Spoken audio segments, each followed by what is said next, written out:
Alors, dites-nous, vous êtes prophète, non? Oui. Prophète des nations. Dieu ne m'a pas appelé ainsi, mais je crois entendre Dieu sur les nations. Et la RDC en particulier. Quand vous regardez l'objectif de la caméra aujourd'hui, regardez la République démocratique du Congo. Quel est l'avenir de ce pays? Je prépare un enseignement demain à l'église. Je crois que je vais en parler finalement.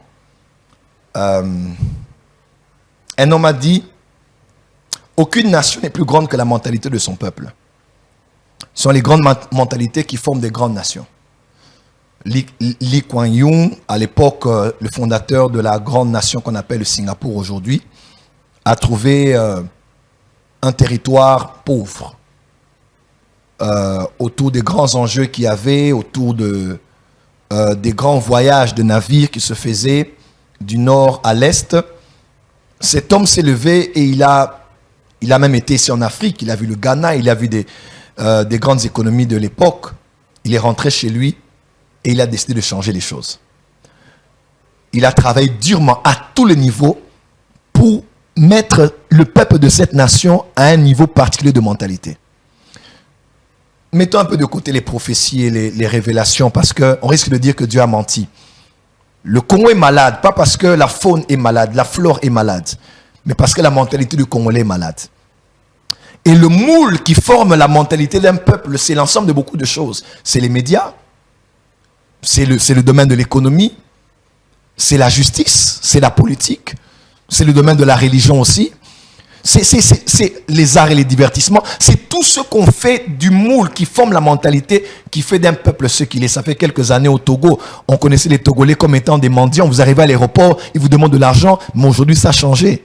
Mais aujourd'hui, la RDC, à l'aéroport même, qui est censé être la porte d'entrée d'une nation, on vous demande dès l'entrée jusqu'à la sortie, vous avez un lot de gens qui vont venir demander. C'est parce qu'on souffre, oui, mais on ne doit pas prendre ça comme une excuse. C'est devenir une mentalité, une richesse culturelle. Demander à tout le monde, sans même avoir un peu de dignité de votre poste, votre âge, votre niveau. On doit demander parce que c'est la mentalité. L'apôtre Paul parlait même à Tite, il disait, même l'un de leurs poètes là a dit, les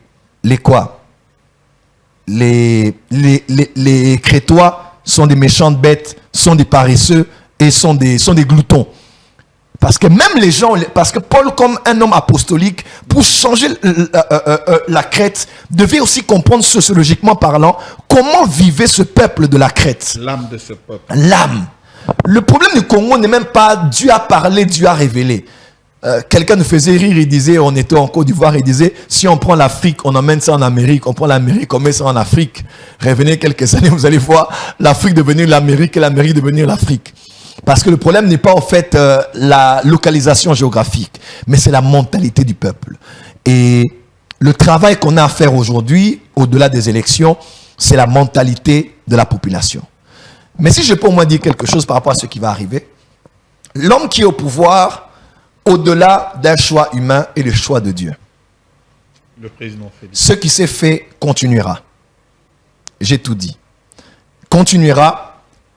Et c'est au deuxième mandat que de plus grandes réalisations se feront. Là, nous l'avons vu en esprit. Seulement, le passage se fera avec beaucoup d'attaques qui viendront de l'autre côté et des attaques très fortes pour lesquelles on doit prier parce que c'est discréditer ou salir qui va être utilisé. Donner des coups au bas de la ceinture, comme ça se dit dans certains contextes. Mais ce qui est, c'est ce qui va continuer. Et c'est au deuxième terme de son mandat qui fera de plus grandes réalisations que celles que l'on voit aujourd'hui. Voici la parole de l'Éternel et ce qui va arriver dans les temps qui vont arriver. Voilà.